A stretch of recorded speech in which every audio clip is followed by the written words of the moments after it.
জুলাই আন্দোলনের বিপক্ষে অবস্থান নিয়ে সরকার পার পাবে না বলে হুঁশিয়ারি করেছেন বিরোধী দলীয় সংসদ নেতা ও জামায়াত আমির ডক্টর শফিকুর রহমান। ঢাকার কাকরাইলে 11 দলীয় ঐক্যের উদ্যোগে আয়োজিত সেমিনারে এই হুঁশিয়ারি দেন তিনি।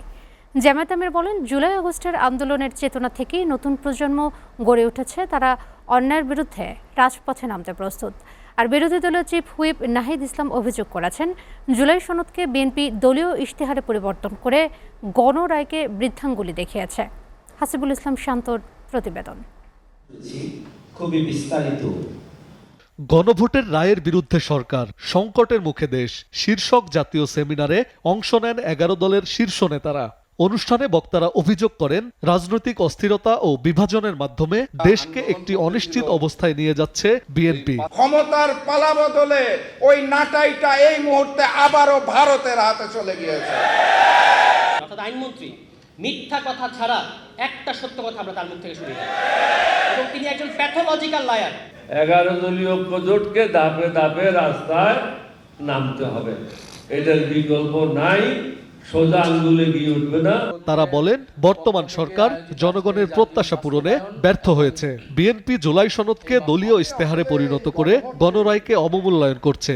তারা তাদের নিজেদের দলীয় ইশতেহার দেওয়া সেই ইশতেহারের বরখেলাপ করেছেন, জুলাই সনদের বরখেলাপ করেছেন এবং গণভোটের গণরায়কে তারা বৃদ্ধাঙ্গুলি দেখিয়েছে।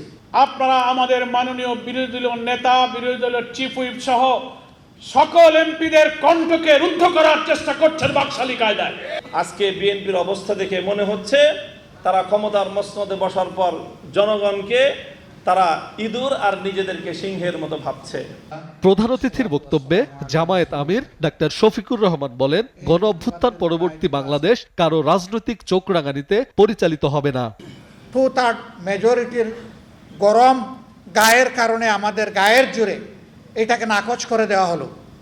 আমরা সেদিন সংসদ থেকে বের হয়ে এসেছিলাম, এসে বলেছিলাম জনগণের রায় নিয়ে, রায় বাস্তবায়নের জন্য এখানে এসেছিলাম।